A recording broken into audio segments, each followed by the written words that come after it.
अस्सलामुअलैकुम स्टूडेंट्स, ये हमारी जनरल नॉलेज की बुक क्लास 2 के लिए है। और हमने अपनी लास्ट क्लास में इस किताब का साइंस का पार्ट पढ़ा था और हमने आपको फर्स्ट टर्म का सिलेबस टिक करवाया था, जिसमें हमने आपको सोशल स्टडी और साइंस का जो है फर्स्ट टर्म का सिलेबस टिक करवाया था। और आज की क्लास में हम इस बुक का इस्लामियात का पोर्शन पढ़ेंगे और उसमें हम आपको फर्स्ट टर्म का इस्लामियात का आज सिलेबस भी टिक करवाएंगे। तो चलिए इस्लामियात का पार्ट खोलते हैं। स्टूडेंट, ये हमारा इस्लामियात का सेक्शन है जिसमें हमें 4 लेसन्स दिए गए हैं। मज़हबी त्यौहार, लेसन रोज़ा,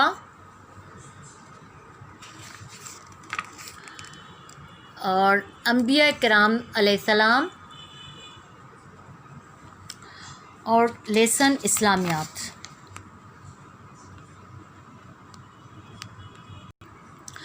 अब हमें इस्लामियात के सेक्शन में 4 लेसन्स दिए गए हैं और जो हमारे फर्स्ट टर्म में लेसन आएंगे उसमें एक लेसन ये है, ये फर्स्ट टर्म का लेसन है मज़हबी त्यौहार, जिसके ये आंसर क्वेश्चन हमें याद करने हैं और ये ओरल होगा, ये हमारा रिटन पेपर नहीं होगा। इसके जितने भी आंसर क्वेश्चंस हैं ये हमें ओरली याद करने हैं।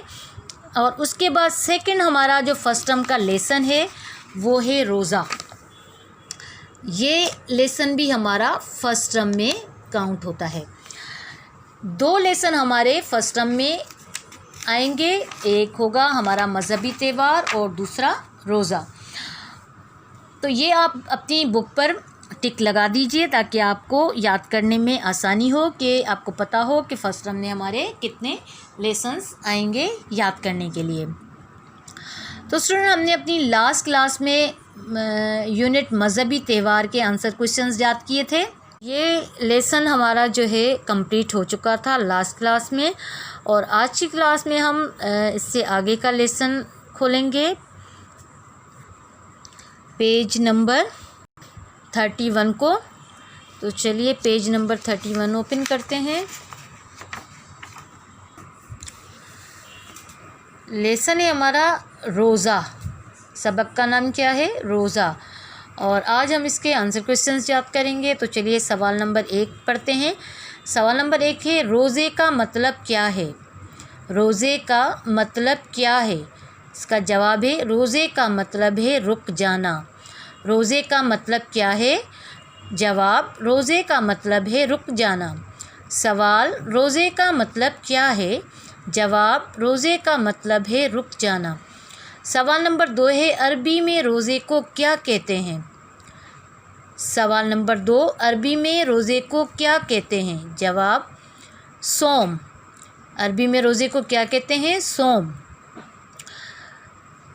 सवाल नंबर 2, अरबी में रोज़े को क्या कहते हैं? जवाब सोम। सवाल नंबर 1, रोज़े का मतलब क्या है? जवाब रोज़े का मतलब है रुक जाना। सवाल नंबर 2, अरबी में रोज़े को क्या कहते हैं? जवाब सोम। सवाल नंबर 3 है, रोज़ा किस पर फ़र्ज़ है? सवाल नंबर 3, रोज़ा किस पर फ़र्ज़ है? जवाब रोज़ा हर बालिग और सेहतमंद मुसलमान पर फ़र्ज़ है। सवाल नंबर 3 है, रोज़ा किस पर फ़र्ज़ है? जवाब रोज़ा हर बालिग और सेहतमंद मुसलमान पर फ़र्ज़ है। रोज़ा किस पर फ़र्ज़ है? जवाब रोज़ा हर बालिग और सेहतमंद मुसलमान पर फ़र्ज़ है। तो स्टूडेंट, आज की क्लास में हम ये 3 सवाल ही याद करेंगे। तो चलिए दोबारा से रिपीट करते हैं सवाल नंबर 1 से। सवाल नंबर 1 है, रोज़े का मतलब क्या है?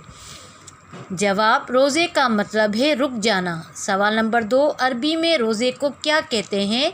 जवाब सोम। सवाल नंबर 3, रोज़ा किस पर फ़र्ज़ है? जवाब रोज़ा हर बालिग और सेहतमंद मुसलमान पर फ़र्ज़ है। सवाल नंबर 1, रोज़े का मतलब क्या है? जवाब रोज़े का मतलब है रुक जाना। सवाल नंबर 2, अरबी में रोज़े को क्या कहते हैं? जवाब सोम। सवाल नंबर 3, रोज़ा किस पर फ़र्ज़ है? जवाब रोज़ा हर बालिग और सेहतमंद मुसलमान पर फ़र्ज़ है। तो स्टूडेंट, आज की क्लास में हम ये 3 सवाल याद करेंगे। नेक्स्ट क्लास में हम आगे के आंसर क्वेश्चंस को याद करेंगे। आप इन सवाल जवाब को अच्छे तरीके से याद करें। और इससे पहले भी जो हमने लेसन पढ़ा था मज़हबी त्यौहार, उसके तमाम आंसर क्वेश्चंस भी याद करें ताकि आप उन्हें भूल ना जाएं। और उसके साथ ही ये आज के 3 सवाल भी रिपीट करें। और हम आपसे मिलेंगे नेक्स्ट क्लास में, तब तक के लिए अल्लाह हाफिज़।